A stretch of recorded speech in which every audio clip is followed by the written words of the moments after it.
안녕하세요. 저는 이정아라고 합니다.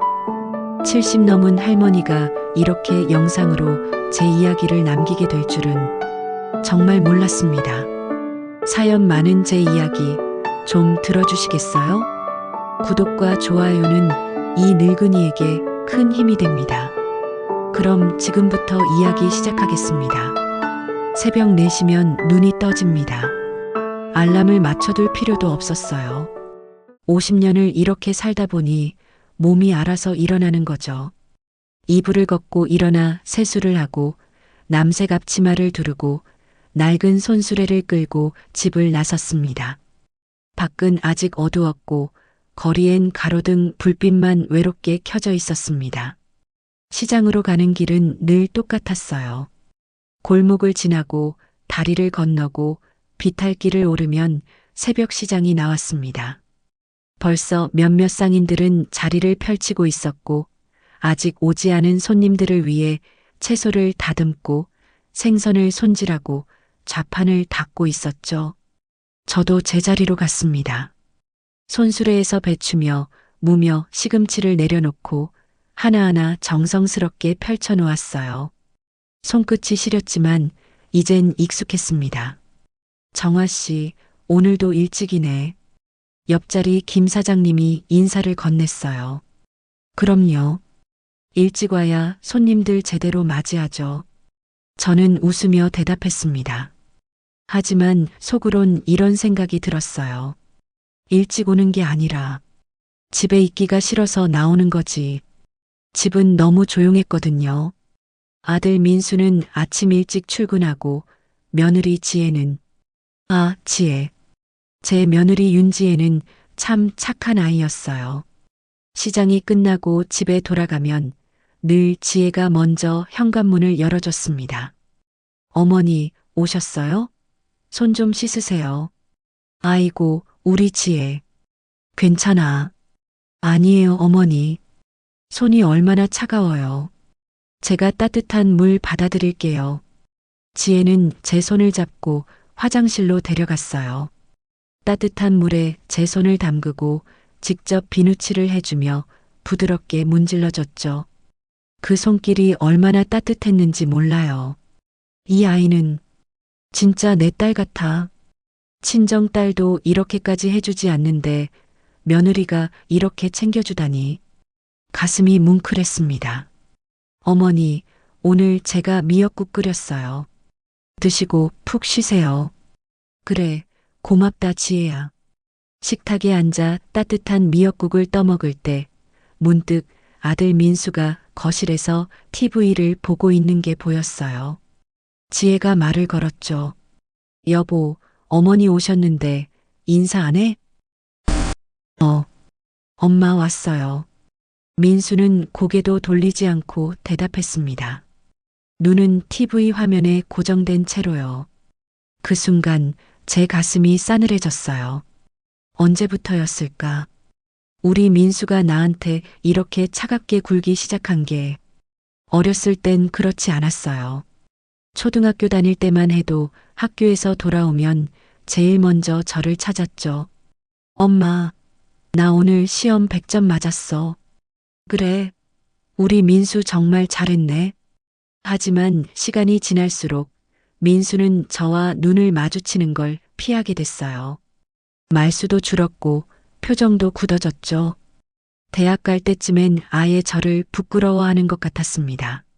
시장 냄새가 나는 엄마, 낡은 옷을 입은 엄마, 교양 없고 배우지 못한 엄마. 그게 싫었던 걸까요? 그래도 괜찮아. 내가 고생해서 대학 보냈고 좋은 직장 다니잖아. 그걸로 됐어. 저는 스스로를 달래며 국물을 한 숟가락 더 떴습니다. 그날 밤 잠들기 전에 방 안에서 작은 소리가 들렸어요. 민수와 지혜가 이야기하는 소리였죠. 여보, 어머니한테 좀 더 잘해줘. 매일 새벽부터 나가서 고생하시잖아. 알아. 근데 나도 피곤해. 그래도 어머니잖아. 평생 당신 키우신 분이야. 알았어. 내일은 좀 더 신경 쓸게. 지혜의 목소리는 다정했고 민수의 목소리는 지쳐 있었습니다. 저는 이불을 머리까지 뒤집어 쓰고 눈을 감았어요. 미안하다, 지혜야.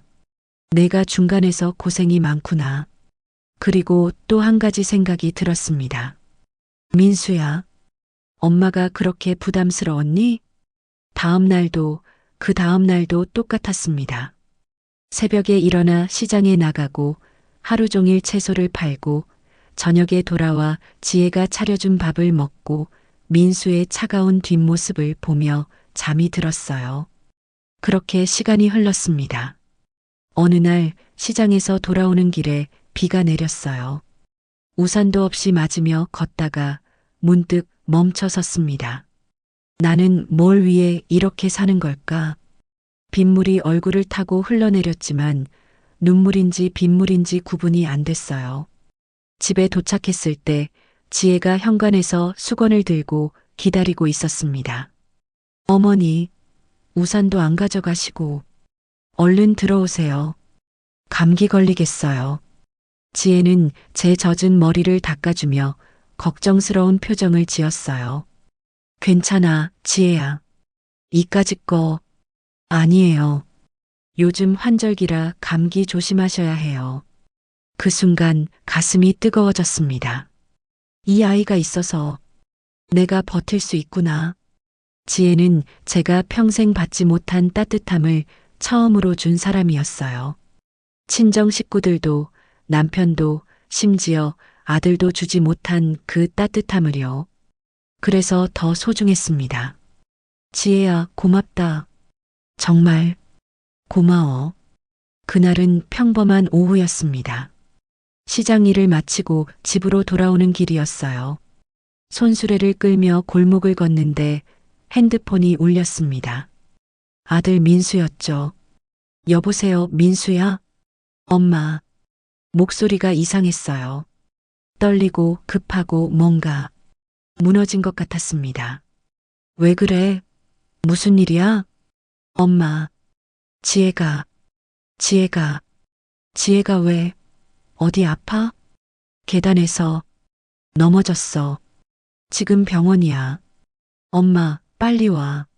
전화가 끊겼습니다. 손수레가 그 자리에 멈춰 섰어요. 머릿속이 하얗게 변했습니다. 계단에서 넘어졌다고? 지혜가? 심장이 미친 듯이 뛰었어요. 손수레를 그대로 두고 저는 뛰기 시작했습니다. 70이 넘은 나이에 무릎도 안 좋은데 그냥 뛰었어요. 택시를 잡아 타고 병원으로 갔습니다. 응급실 앞에 도착했을 때 민수가 벽에 기댄 채 서 있었어요. 얼굴은 창백했고 눈은 초점을 잃은 것 같았습니다. 민수야, 엄마. 민수가 저를 보더니 그대로 주저앉았어요. 지혜가 안 돼. 무슨 소리야? 의사 선생님은 뭐래? 죽었어. 엄마. 세상이 멈춘 것 같았습니다. 뭐라고? 죽었다고? 지혜가? 응급실로 옮겼는데 이미 숨이 끊어진 상태였대. 머리를 세게 부딪혔나 봐. 민수는 말을 이어가지 못하고 그대로 바닥에 주저앉아 고개를 떨구었습니다. 저는 그 자리에 서서 아무 말도 할 수 없었어요. 지혜가 죽었다고? 얼마 후 의사 선생님이 나왔습니다. 보호자분이십니까? 네, 저 시어머니입니다. 안타깝지만 환자분께서 이미 사망하셨습니다. 계단에서 추락하며 후두부를 강하게 타격한 것으로 보입니다. 즉사였습니다. 그럼 아무것도 못하고? 네. 현장에서 이미. 의사 선생님은 고개를 숙였습니다. 저는 그대로 그 자리에 무릎을 꿇었어요. 지혜야. 우리 지혜야. 눈물이 쏟아졌지만 소리는 나오지 않았습니다. 가슴이 찢어지는 것 같았어요. 며칠 뒤 장례식이 치러졌습니다. 빈소엔 지혜의 사진이 놓여 있었어요. 환하게 웃고 있는 얼굴. 그 따뜻한 미소가 이제는 영원히 볼 수 없다는 게 믿기지 않았습니다. 조문객들이 왔다 갔다 했지만 저는 아무 말도 하지 못했어요. 그저 지혜의 사진만 바라보고 있었죠. 민수는 빈소 한쪽에 앉아 있었습니다. 조문객들이 위로의 말을 건넬 때마다 그는 고개를 끄덕이며 감사합니다라고 말했어요. 하지만 이상했습니다. 왜 눈물을 안 흘리지? 민수의 눈은 건조했어요. 붉어지지도 촉촉해지지도 않았습니다. 그저 허공을 바라보고 있을 뿐이었죠. 제가 다가가 물었습니다. 민수야, 괜찮아? 응, 괜찮아. 괜찮을 리가 없잖아. 지혜가 떠났는데. 알아. 근데 뭐 어쩌겠어. 이미 일어난 일인데. 민수의 목소리는 지나치게 차분했습니다. 이게 정상인가? 아내가 죽었는데 이렇게 담담할 수 있는 건가요? 밤이 되어 조문객들이 모두 돌아가고 빈소엔 저와 민수만 남았습니다. 저는 지혜의 사진 앞에 앉아 손을 모으고 기도했어요. 지혜야, 미안해. 내가 너를 지켜주지 못해서. 그때 뒤에서 민수의 목소리가 들렸습니다. 엄마, 이제 그만 쉬어. 내일도 사람들 올 거야. 응. 저는 일어나 민수를 바라봤어요. 그의 얼굴은 여전히 무표정했습니다. 민수야. 응? 도대체 무슨 일이 있었던 거야? 뭐가? 지혜가 왜 계단에서 넘어진 거야? 민수는 잠시 침묵했습니다. 그리고 천천히 입을 열었어요. 몰라. 그냥 발을 헛디딘 것 같아. 발을 헛디뎠다고? 응. 집에 있다가 계단 내려오다가 그랬나 봐. 내가 퇴근하고 왔을 땐 이미. 민수는 말을 멈췄습니다. 저는 그의 눈을 똑바로 쳐다봤어요. 뭔가 이상해. 말투가, 표정이, 모든 게 이상했습니다. 민수야, 너 뭔가 숨기는 거 아니야? 뭘 숨겨? 엄마, 피곤해. 이제 그만 자자. 민수는 그렇게 말하고 빈소 밖으로 나갔습니다. 저는 그 자리에 홀로 남아 다시 지혜의 사진을 바라봤어요. 지혜야, 정말 사고였어? 아니면 가슴 한편에서 불안감이 커져갔습니다. 장례식이 끝나고 지혜는 화장되어 작은 유골함에 담겼습니다. 납골당에 안치하는 날 저는 유골함을 안고 한참을 울었어요. 지혜야, 미안해. 정말 미안해. 민수는 옆에서 묵묵히 서 있었습니다. 여전히 눈물 한 방울 없이요. 집으로 돌아왔을 때 집은 텅 비어 있었습니다. 지혜가 없는 집, 그 따뜻했던 목소리가 없는 집, 너무 조용했어요. 저는 거실 소파에 앉아 멍하니 창밖을 바라봤습니다. 지혜야, 너 없이 어떻게 살라고. 밤이 되어 민수가 자기 방으로 들어갔어요. 저는 혼자 거실에 남아 지혜가 자주 앉던 자리를 바라봤습니다. 그 자리엔 이제 아무도 없었어요. 그날 밤 잠을 이루지 못하고 뒤척이다가 문득 이런 생각이 들었습니다. 정말 사고였을까? 민수의 차가운 눈빛, 눈물 없는 표정, 지나치게 담담한 태도. 뭔가 이상해. 분명히 뭔가 숨기고 있어. 하지만 그게 뭔지는 알 수 없었습니다. 저는 이불을 뒤집어 쓰고 눈을 꽉 감았어요. 지혜야, 제발 꿈에라도 나타나서 진실을 말해줘. 그날 밤 저는 악몽을 꿨습니다. 지혜가 계단 아래에 쓰러져 있고 민수가 그 위에 서서 차갑게 내려다보는 꿈이었어요.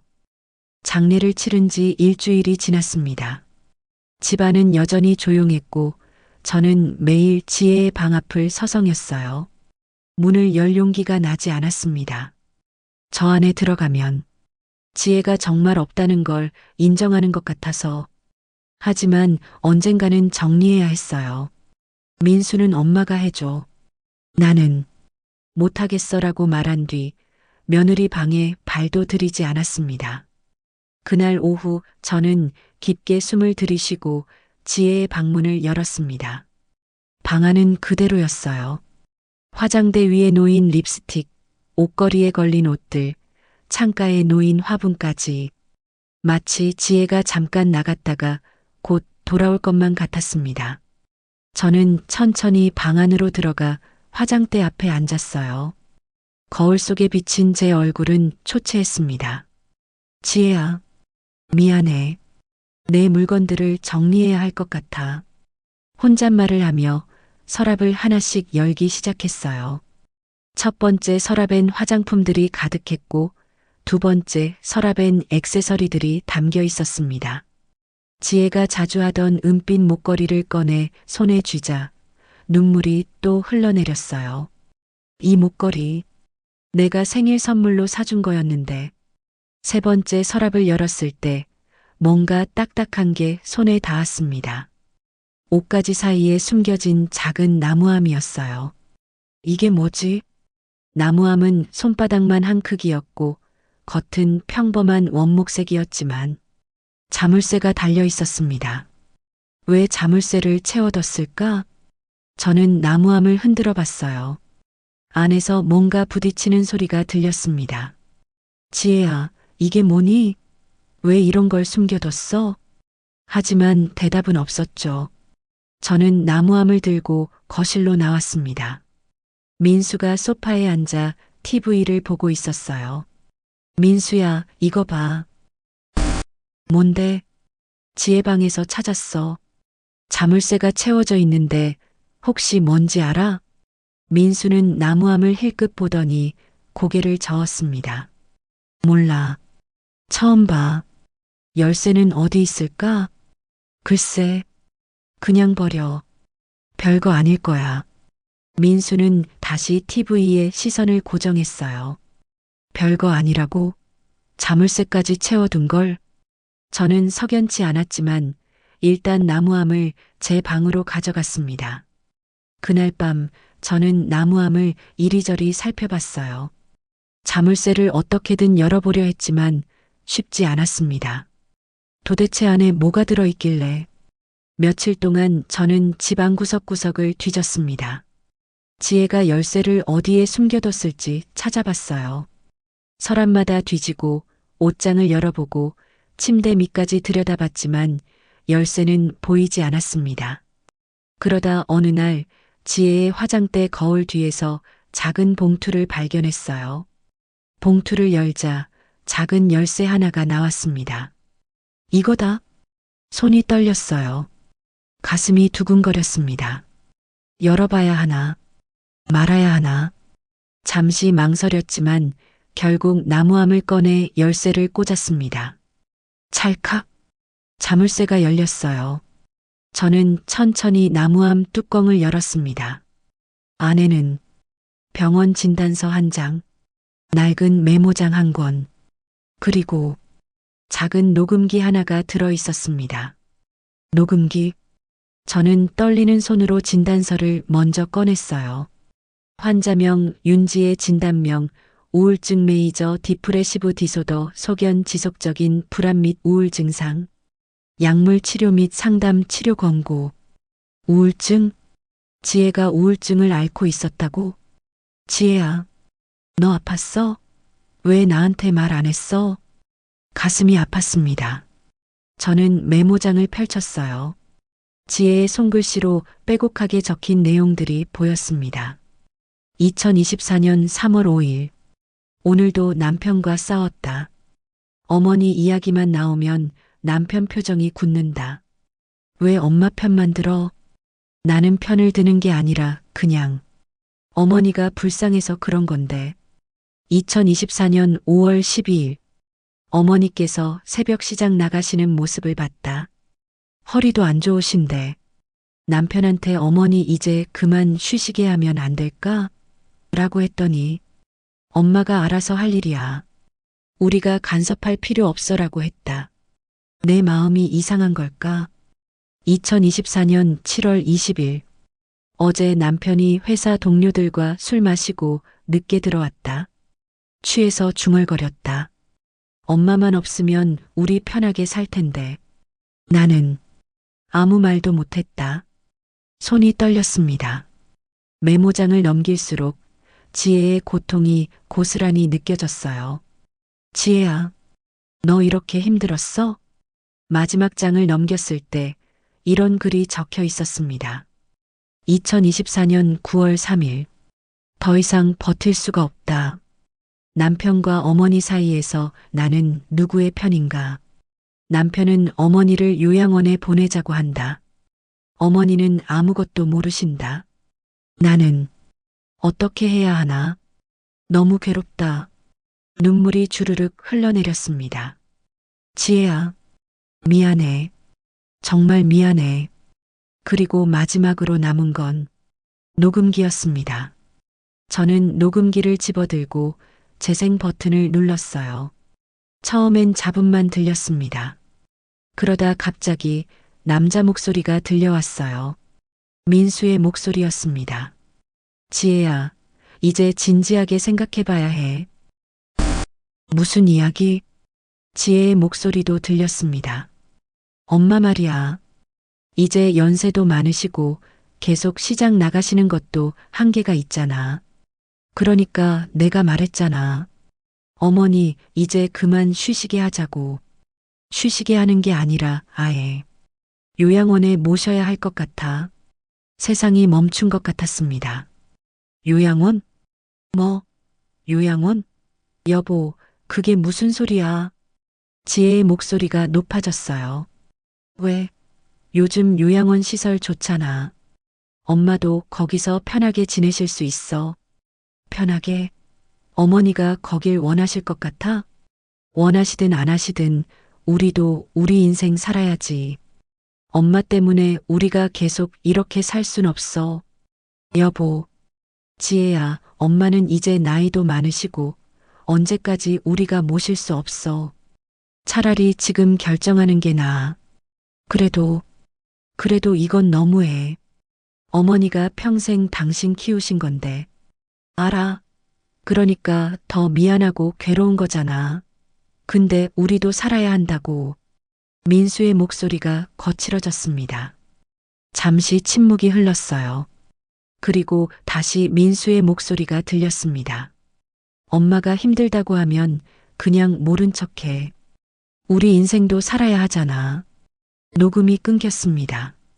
저는 그 자리에 멍하니 앉아 있었어요. 손에 든 녹음기가 무겁게 느껴졌습니다. 민수야, 너 이런 생각을 하고 있었어? 가슴이 무너져 내렸습니다. 평생을 바쳐 키운 아들, 그 아들이 저를 요양원에 보내려고 했다고? 아니야, 아니야. 이건 아닐 거야. 저는 녹음기를 다시 재생했어요. 똑같은 대화가 또 흘러나왔습니다. 민수의 차가운 목소리, 지혜의 절규하는 목소리, 우리도 우리 인생 살아야지. 엄마가 힘들다고 하면 그냥 모른 척해. 재생 버튼을 멈췄습니다. 방 안은 고요했어요. 저는 바닥에 주저앉아 녹음기를 가슴에 안았습니다. 민수야, 엄마가 그렇게 부담스러웠니? 눈물이 멈추지 않았어요. 온몸이 떨렸습니다. 평생을 너만 보고 살았는데 새벽부터 시장 나가 손이 터지도록 일하고 비가 오나 눈이 오나 장사해서 번 돈으로 너 학교 보내고 밥 먹이고 옷 사주고 그게 전부 부담이었다고? 그럼 난 뭐란 말이야. 내 인생은 뭐였어. 가슴이 찢어지는 것 같았습니다. 그날 밤 저는 잠을 이루지 못했어요. 녹음기를 계속 들었습니다. 몇 번이고 몇 번이고 그때마다 민수의 목소리가 칼처럼 가슴을 찔렀어요.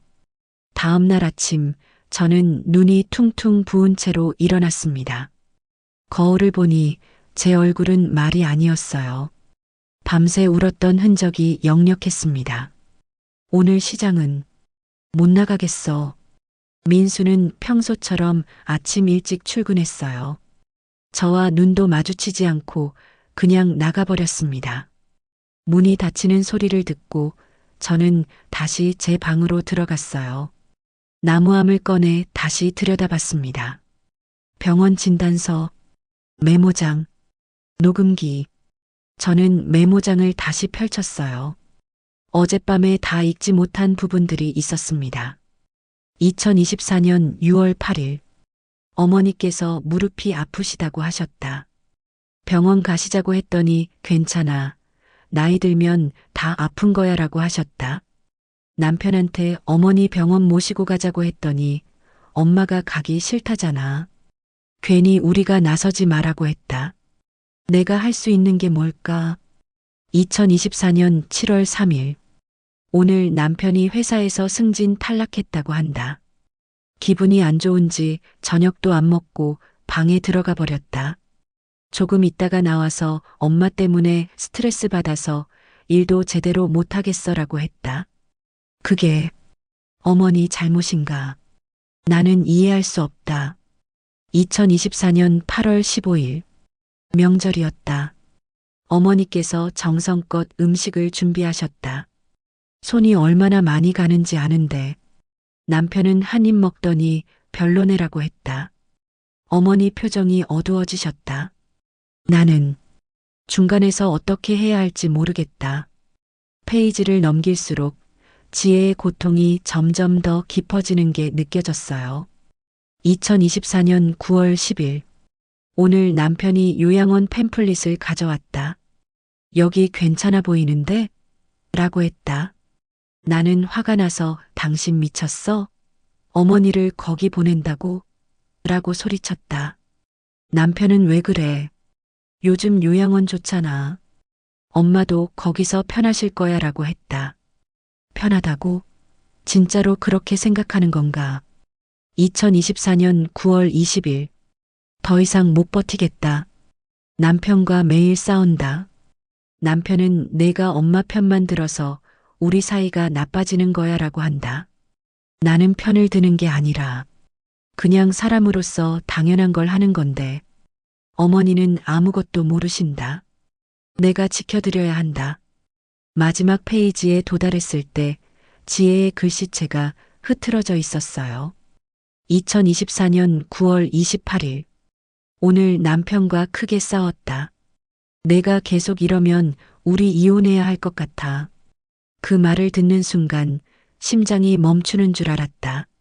나는 남편을 사랑한다. 하지만 어머니도 소중하다. 왜 나는 둘 중 하나를 선택해야 하는 걸까? 너무 힘들다. 너무 괴롭다. 이 녹음기에 대화 내용을 남긴다. 혹시라도 내게 무슨 일이 생기면 어머니께서 진실을 아셨으면 좋겠다. 손이 떨렸습니다. 지혜야, 너 이걸 알고 있었구나. 지혜는 알고 있었던 거예요. 자신에게 무슨 일이 생길지도 모른다는 걸. 그래서 이 녹음기를 남긴 거였습니다. 그럼 계단에서 넘어진 것도 아니 생각하고 싶지 않았어요. 하지만 의심은 점점 커져만 갔습니다. 저는 녹음기를 다시 재생했어요. 이번엔 끝까지 들어보기로 했습니다. 녹음기에서 민수와 지혜의 대화가 다시 흘러나왔고 그 뒤로 다른 대화도 녹음되어 있었어요. 엄마 건강검진 결과 나왔어. 무릎 관절이 많이 안 좋대. 그래서 병원비 좀 들어갈 것 같아. 지금 돈 여유 없어. 나중에 하자. 나중에? 여보, 어머니 아프신데. 알아. 근데 지금 우리도 빠듯하잖아. 엄마 병원비까지 대줄 여유 없어. 그럼 어떻게 해? 어머니 혼자 병원비 내시라고? 그럼 어쩌라고? 엄마가 평생 모은 돈 있잖아. 그걸 쓰시면 되지. 당신 지금 무슨 소리 하는 거야? 지혜의 목소리가 떨렸습니다. 있는 소리에 엄마가 우리한테 뭘 해줬는데 시장에서 장사나 하시고 집에 오면 냄새나고 손은 거칠고 솔직히 창피해. 여보, 뭐가? 나도 친구들한테 우리 엄마 이야기 못해. 시장 상인이라고 하면 다들 이상하게 쳐다본다고. 당신 정말 최저야. 최저? 현실을 말하는 거야. 엄마는 이제 짐이야. 우리한테 짐. 그 한마디가 제 가슴에 박혔습니다. 짐. 저는 중얼거렸어요. 내가 짐이었구나. 평생을 바쳐 키운 아들에게 저는 짐이었습니다. 창피한 존재. 없었으면 하는 존재. 녹음기를 끄고 저는 바닥에 주저앉았어요. 그럼 난 왜 살았던 거지? 새벽부터 밤늦게까지 일하고 손이 부르트도록 장사하고 아들 밥 먹이려고 굶고 그게 다 무슨 의미였을까요? 민수야, 엄마가 그렇게 창피했니? 눈물이 또 쏟아졌습니다. 하지만 이번엔 소리내서 울지 않았어요. 그냥 조용히 눈물만 흘렸습니다. 울어봤자 뭐가 달라지겠어. 이미 다 끝난 일인데. 그날 저녁 민수가 퇴근했어요. 엄마, 저 왔습니다. 평소처럼 인사를 했지만 저는 대답하지 않았습니다. 민수는 이상하다는 듯 저를 바라봤어요. 엄마, 어디 아파요? 아니, 그럼 왜 대답을 안 해요? 별일 아니야. 피곤해서. 민수는 의아한 표정을 지었지만 더 이상 묻지 않았어요. 그냥 자기 방으로 들어가 버렸습니다. 저는 거실에 혼자 앉아 창밖을 바라봤어요. 이제 어떻게 해야 하지? 아들을 믿었던 제 자신이 바보 같았습니다. 며느리가 겪었던 고통을 몰랐던 것도 죄책감이 들었어요. 지혜야, 너 혼자 그 고통을 견뎠구나. 나 때문에. 밤이 깊어갈수록 결심이 굳어졌습니다. 이대로 있을 순 없어. 진실을 밝혀야 해. 하지만 어떻게 해야 할지 막막했어요. 경찰에 신고하자니 증거가 이것뿐이고 민수에게 직접 물어보자니 인정할 것 같지도 않고 저는 녹음기를 다시 손에 쥐었습니다. 지혜야, 내가 이걸 남긴 이유가 뭐였을까? 메모장 마지막 장을 다시 펼쳤어요. 혹시라도 내게 무슨 일이 생기면 어머니께서 진실을 아셨으면 좋겠다. 알았어, 지혜야. 내가 진실을 밝힐게.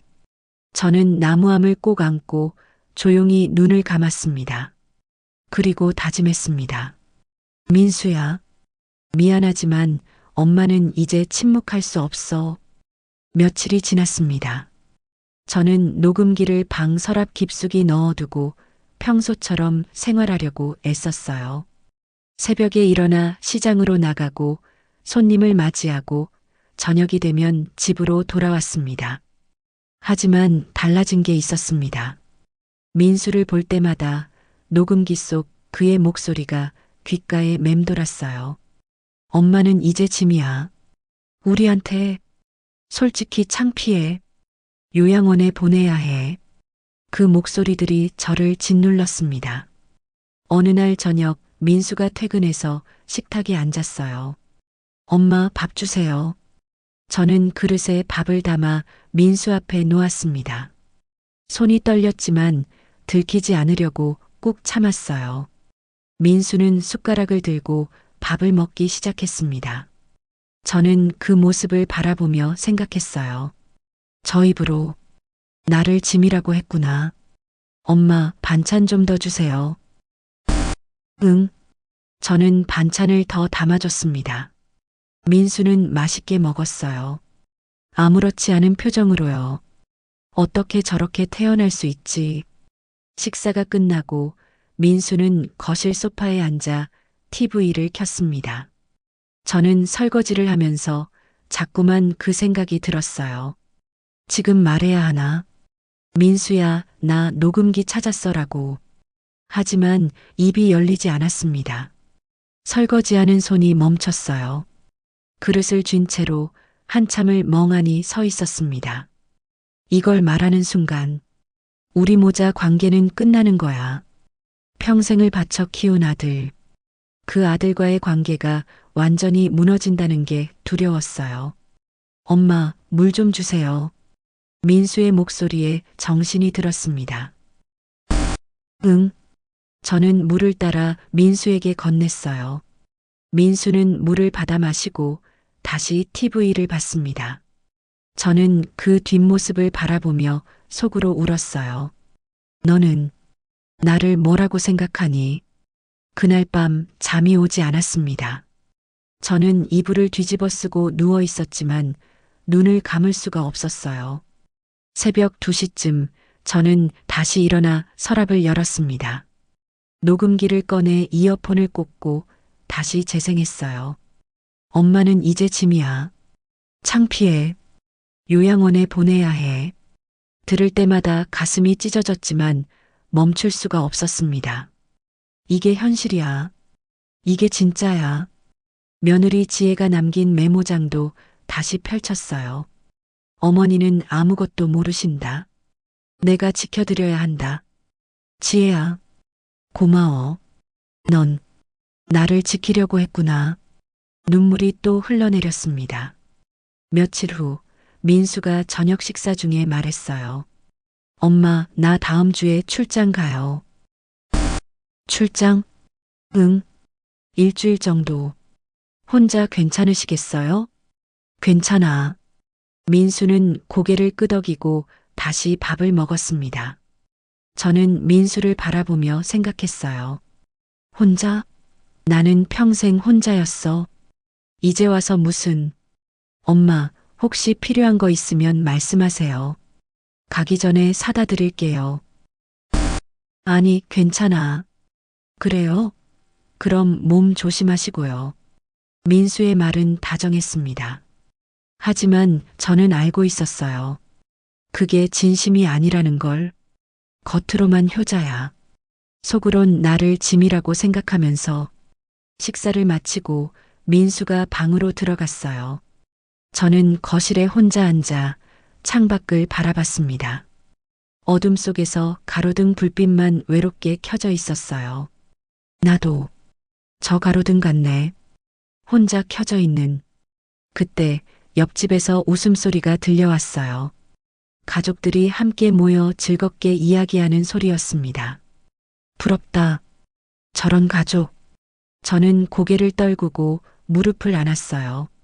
지혜야, 너 없으니까 정말 외롭다. 혼잣말이 허공에 흩어졌습니다. 다음 날 시장에서 김 사장님이 물었어요. 정화 씨, 요즘 안색이 안 좋은데 어디 아파요? 아니요, 괜찮아요. 괜찮긴요. 얼굴이 반쪽이 됐는데 병원 한번 가보세요. 네. 저는 웃으며 대답했지만 속으론 달랐어요. 병원? 병원비 누가 내주겠어. 민수는 내 병원비도 아까워했잖아. 장사를 마치고 집으로 돌아오는 길 문득 발걸음이 무거웠습니다. 집에 가봤자 차가운 아들만 있을 텐데. 현관문을 열고 들어갔을 때 집은 고요했어요. 민수는 아직 퇴근하지 않았고 저 혼자였습니다. 저는 지혜의 방 앞에 섰어요. 문을 열고 들어가 지혜가 앉던 자리에 앉았습니다. 지혜야, 넌 어떻게 했어? 이런 상황에서 대답은 없었습니다. 하지만 문득 나무함이 생각났어요. 저는 제 방으로 가서 나무함을 꺼냈습니다. 메모장 마지막 장을 다시 읽었어요. 이 녹음기에 대화 내용을 남긴다. 혹시라도 내게 무슨 일이 생기면 어머니께서 진실을 아셨으면 좋겠다. 지혜야, 넌 나한테 이걸 맡긴 거구나. 그 순간 깨달았습니다. 지혜는 내가 이 진실을 밝히길 바랐던 거야. 하지만 여전히 두려웠어요. 민수를 고발하면 나는 어떻게 되는 거지? 언론에 나오고 사람들 입에 오르내리고 자식을 고발한 나쁜 엄마라는 소리를 듣게 될까요? 아니면 불쌍한 할머니라는 동정을 받게 될까요? 난 동정 같은 거 필요 없어. 그날 밤 민수가 집에 돌아왔어요. 엄마, 저 왔습니다. 응. 민수는 샤워를 하고 나와 자기 방으로 들어갔습니다. 저는 거실에 앉아 있었어요. 손에는 녹음기가 쥐어져 있었습니다. 지금 들어가서 말할까? 민수야, 이거 들어봐라고. 하지만 발이 떨어지지 않았어요. 새벽녘 저는 결국 잠들지 못하고 창밖을 바라봤습니다. 하늘이 조금씩 밝아오고 있었어요. 또 하루가 시작되는구나. 하지만 이 하루를 또 침묵으로 채워야 한다는 게 너무 괴로웠습니다. 지혜야, 나 어떡하면 좋아? 대답은 없었지만 마음속에서 지혜의 목소리가 들리는 것 같았어요. 어머니, 용기를 내세요. 민수가 출장을 떠난 다음 날 아침이었습니다. 집은 텅 비어 있었고 저는 혼자였어요. 이상하게도 민수가 없으니 마음이 조금 편했습니다. 그동안은 아들 눈치를 보며 살았구나. 저는 녹음기를 꺼내 또 한 번 재생했어요. 이제는 거의 외울 정도로 들었지만 들을 때마다 새로운 아픔이 밀려왔습니다. 엄마는 이제 짐이야. 짐. 그 단어가 계속 머릿속을 맴돌았어요. 저는 창밖을 바라보며 생각했습니다. 내가 짐이라면 이 짐을 내려놓아야 하는 게 아닐까? 그날 오후 저는 작은 가방을 꺼냈어요. 옷 몇 벌과 세면도구를 챙기고 가장 중요한 것 녹음기와 메모장, 병원 진단서를 나무함에 넣어 가방 안에 넣었습니다. 손이 떨렸지만 이번엔 멈추지 않았어요. 이제 결정했어. 거울 앞에 섰습니다. 거울 속 제 모습은 늙고 지쳐 보였어요. 이정화, 넌 할 수 있어. 스스로에게 말했습니다. 가방을 들고 현관문을 열었어요. 밖은 맑았습니다. 햇살이 따뜻했어요. 하지만 제 마음은 무거웠습니다. 이 길을 가면 다시는 돌아올 수 없을지도 몰라. 버스를 타고 경찰서 앞에 내렸습니다. 큰 건물 앞에 서자 갑자기 다리에 힘이 풀렸어요.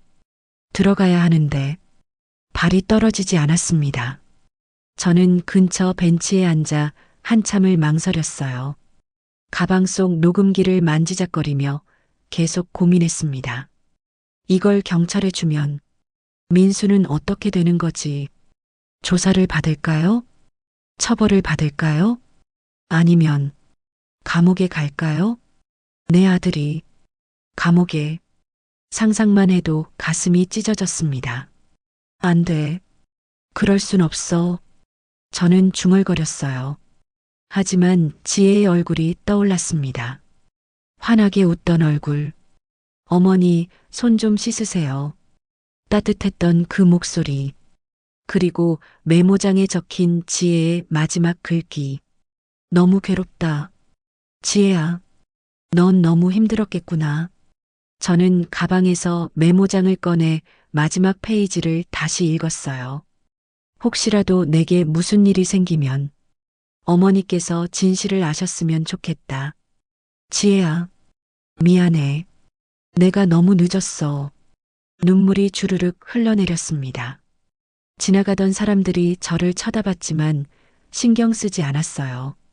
그때 어디선가 아이 웃음소리가 들렸습니다. 고개를 들어보니 엄마와 아이가 손을 잡고 걸어가고 있었어요. 아이는 엄마를 올려다보며 환하게 웃었고 엄마는 아이의 머리를 쓰다듬어 줬습니다. 저렇게 평범한 게 얼마나 소중한 건지. 민수도 어렸을 때는 저랬어요. 제 손을 잡고 저를 올려다보며 웃던 아이였습니다. 언제부터 우리가 이렇게 멀어진 걸까? 1시간쯤 지났을까요? 저는 천천히 일어났습니다. 이제 들어가자. 경찰서 문 앞에 섰어요. 손이 떨렸지만 이번엔 문을 열었습니다. 안으로 들어가자 경찰관 한 분이 저를 보고 다가왔어요. 어르신, 무슨 일로 오셨습니까? 저 저기, 목소리가 떨렸습니다. 천천히 말씀하세요. 제, 제 며느리가 죽었어요. 며느리분이요? 언제 일인가요? 한 달 전쯤이요. 계단에서 떨어져서 경찰관의 표정이 진지해졌습니다. 계단에서 떨어지셨다고요? 그건 사고 아닌가요?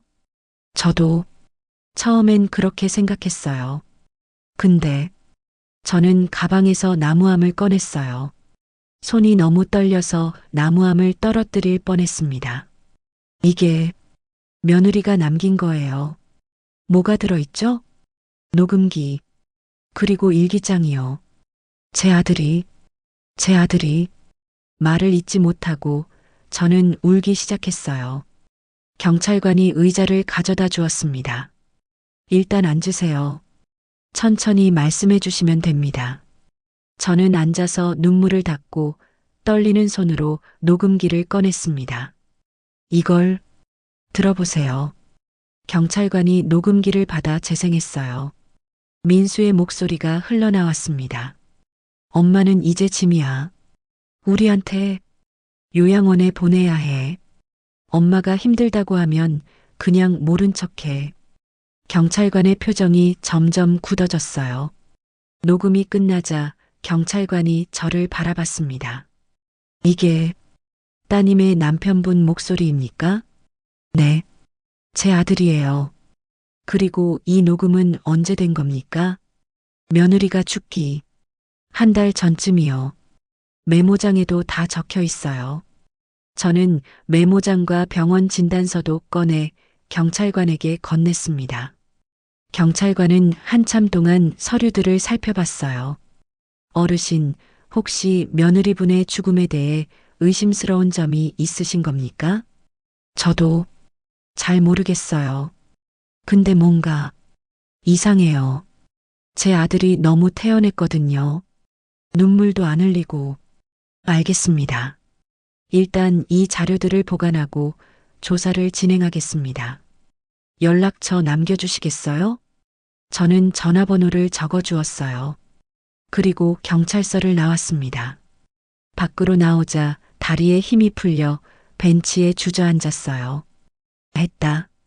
내가 했어. 가슴이 두근거렸습니다. 무서웠어요. 이제 무슨 일이 일어날지 알 수 없었습니다.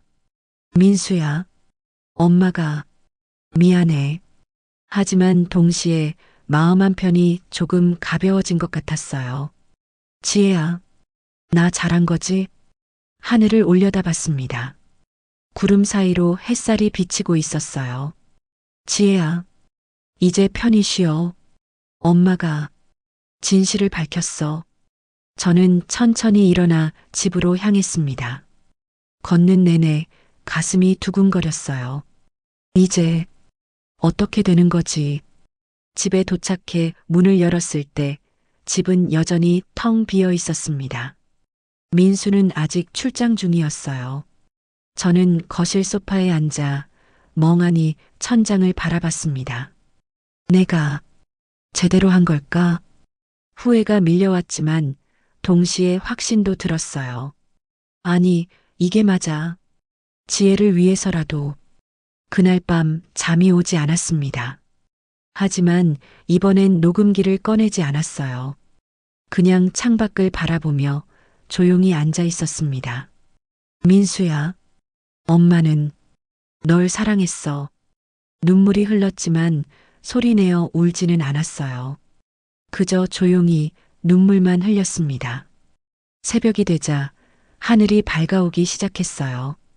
저는 창가에 서서 떠오르는 해를 바라봤습니다. 새로운 하루가 시작되는구나. 하지만 이 하루는 어제와는 다를 거라는 걸 알고 있었습니다. 일주일 후 민수가 출장에서 돌아왔습니다. 엄마 다녀왔습니다. 그래. 저는 짧게 대답했어요. 민수는 여행 가방을 들고 자기 방으로 들어갔습니다. 저는 거실에 앉아 가슴이 두근거리는 걸 느꼈어요. 경찰서에서 연락이 올까? 며칠이 지났습니다. 어느 날 오후 집 앞에 차 한 대가 섰어요. 경찰이었습니다. 문을 두드리는 소리에 저는 떨리는 손으로 문을 열었습니다. 이정아 씨 댁 맞으신가요? 네, 맞습니다. 이민수 씨 계십니까? 지금 회사에 있어요. 연락 가능하신가요? 조사에 협조해야 할 사항이 있습니다. 제 얼굴이 창백해졌을 거예요. 무슨 일인가요? 고인이 된 윤지혜 씨 사건 관련해서 몇 가지 확인할 게 있습니다. 경찰은 정중했지만 단호했어요. 저는 떨리는 손으로 민수에게 전화를 걸었습니다. 여보세요, 엄마. 민수야. 집에 경찰이 와 있어. 뭐? 너 좀 와야 할 것 같아. 전화 너머로 민수의 숨소리가 거칠어지는 게 느껴졌어요. 1시간 후 민수가 집에 도착했습니다. 얼굴은 창백했고 눈빛은 불안했어요. 무슨 일입니까? 민수가 경찰에게 물었습니다. 이민수 씨, 고인이 된 부인 윤지혜 씨와 관련해서 조사에 협조해 주셔야겠습니다. 조사요? 아내는 사고로 돌아가셨는데요. 그 부분에 대해 확인할 사항이 있습니다. 서에 동행해 주시겠습니까? 민수는 저를 돌아봤어요. 그 눈빛에는 의심과 당혹감이 가득했습니다. 엄마, 설마, 그런 표정이었어요. 저는 고개를 돌렸습니다. 민수는 경찰과 함께 집을 나갔어요. 문이 닫히는 소리가 유난히 크게 들렸습니다. 저는 그 자리에 주저앉아 한참을 울었어요. 민수야, 미안해. 다음 날 뉴스에 기사가 났습니다. 윤지혜 씨 사망 사건, 재조사 착수, 남편의 정서적 학대 의혹.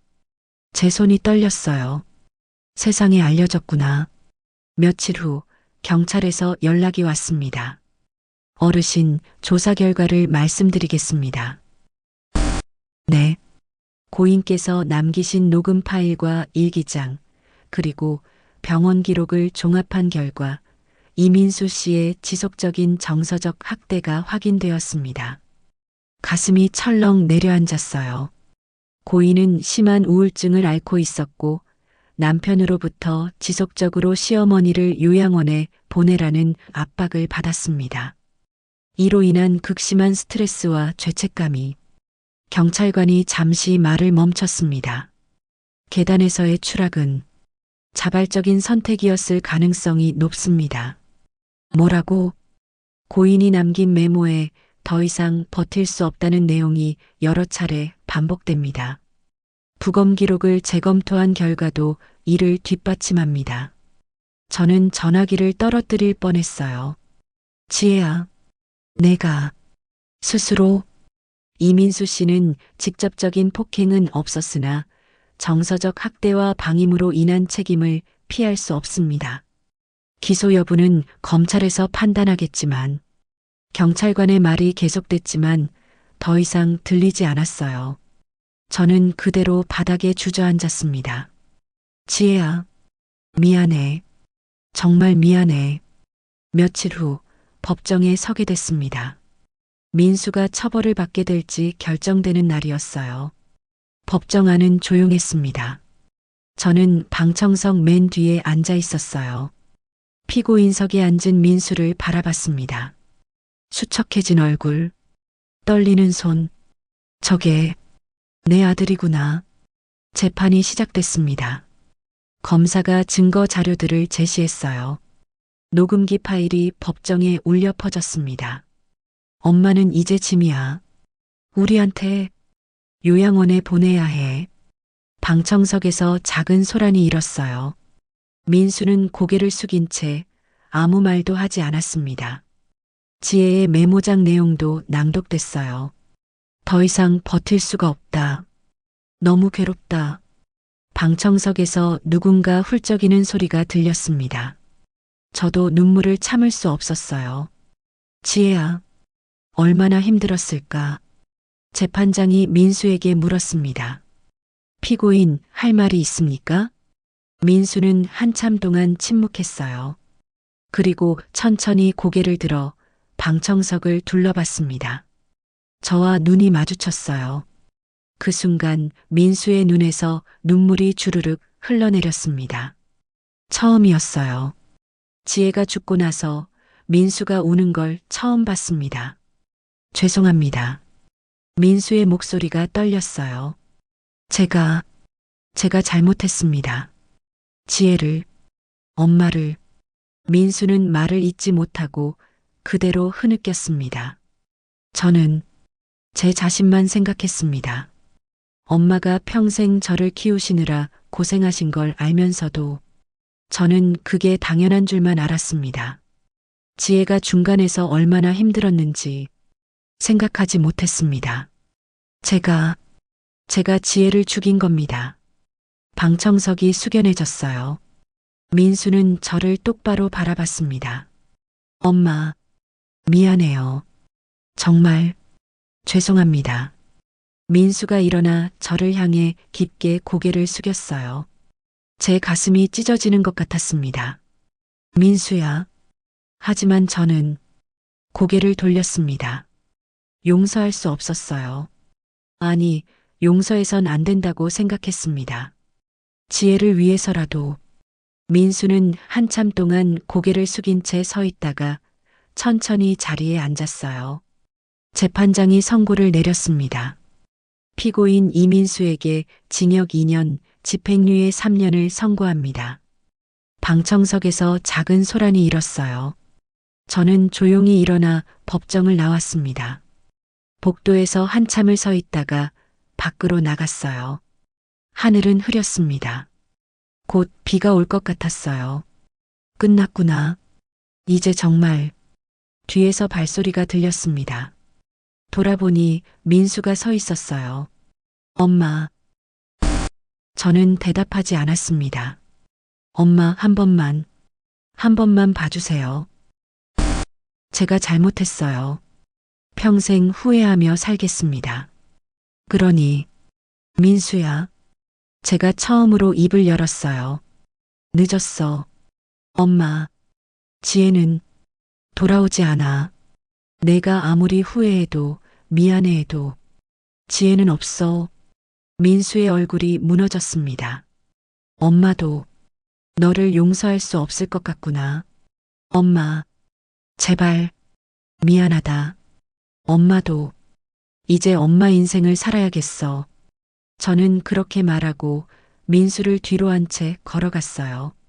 뒤에서 민수가 부르는 소리가 들렸지만 돌아보지 않았습니다. 미안해, 민수야. 하지만 이건 내가 감당해야 할 몫이야. 석 달이 지났습니다. 저는 이제 시장에 나가지 않아요. 작은 마을로 내려와 작은 밭을 빌렸습니다. 지혜가 남긴 보험금 일부로요. 처음엔 민망했어요. 지혜가 남긴 돈으로 내가 이렇게 사는 게 괜찮은 걸까? 하지만 지혜라면 이렇게 말했을 것 같았어요. 어머니, 편히 사세요. 그게 제 바람이에요. 밭에는 꽃과 채소를 심었습니다. 코스모스, 해바라기, 상추, 토마토. 매일 아침 일어나 물을 주고 잡초를 뽑고 햇살을 바라보며 살아가고 있어요. 오늘도 아침 일찍 일어나 밭으로 나갔습니다. 이슬이 맺힌 코스모스가 바람에 흔들리고 있었어요. 예쁘다. 혼잣말을 하며 물을 주기 시작했습니다. 이렇게 살 수 있을 줄 몰랐어.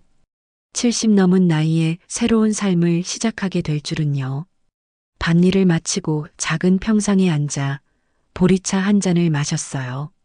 하늘은 맑았고 새들이 지저귀고 있었습니다. 평화롭다. 하지만 마음 한편에는 여전히 무거운 게 남아 있었어요. 민수, 제 아들. 법정을 나선 이후로 민수와는 연락하지 않았습니다. 민수가 몇 번 전화를 했지만 받지 않았어요. 문자도 왔지만 읽지 않았습니다. 미안해, 민수야. 하지만 아직은 용서할 수 없었어요. 아니, 용서하고 싶지 않았습니다. 지혜를 생각하면 여전히 가슴이 아팠어요. 지혜야, 잘 있니? 하늘을 올려다보며 물었습니다. 대답은 없었지만 바람이 살랑 불어왔어요. 그래, 잘 있겠지. 어느 날 마을 이장님이 찾아왔습니다. 정화 씨, 잘 지내시죠? 네, 덕분에요. 밭 가꾸는 거 보니까 솜씨가 좋으시던데요. 우리 마을 공동 텃밭 프로그램 있는데 참여하실래요? 공동 텃밭이요? 네, 동네 어르신들이랑 같이 채소 가꾸고 수확한 거 나눠 먹고 그래요. 혼자 계시는 것보다 다 같이 하면 더 재미있잖아요.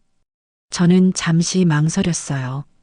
다른 사람들이랑 어울릴 수 있을까?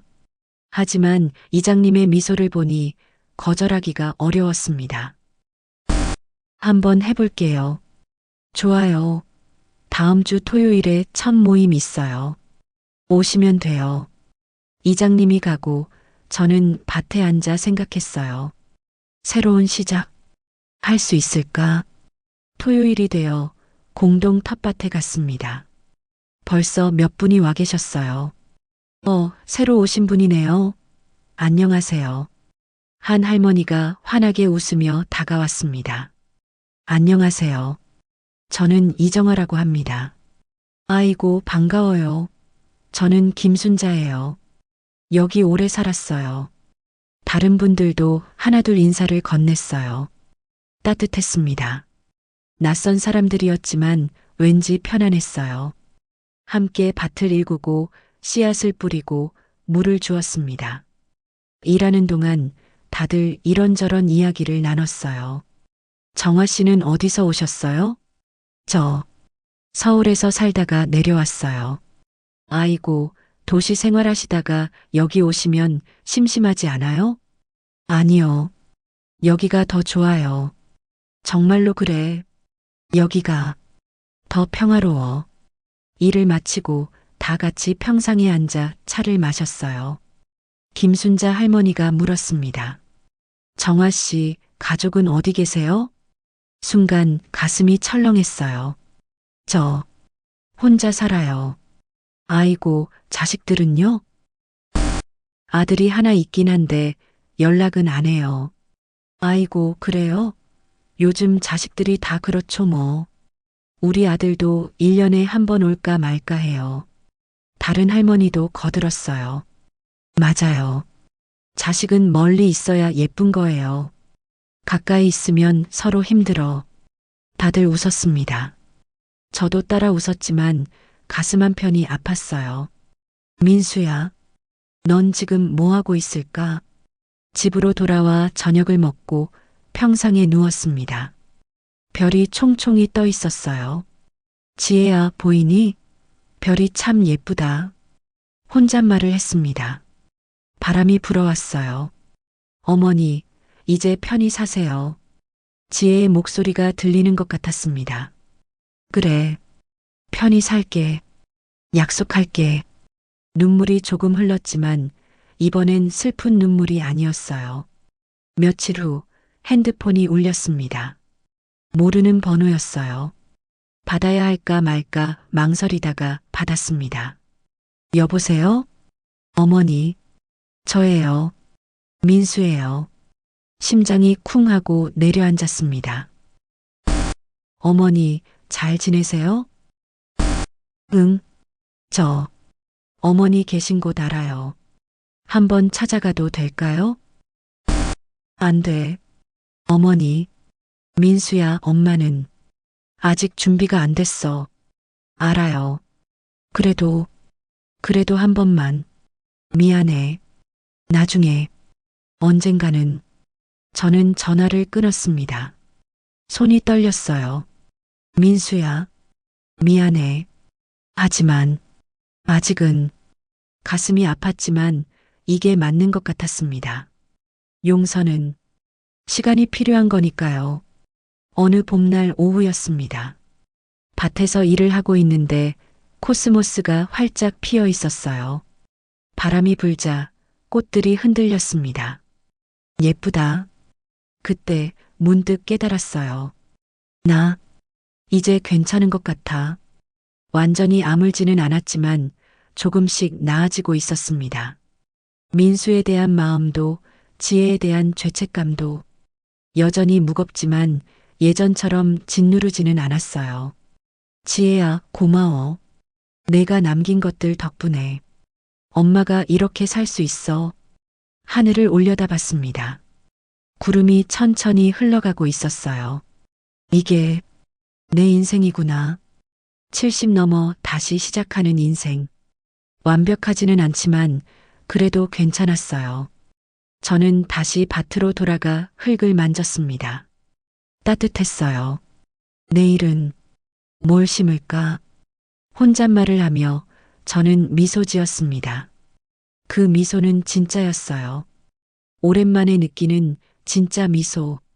민수야, 언젠가는 엄마도 너를 다시 볼 수 있을 거야.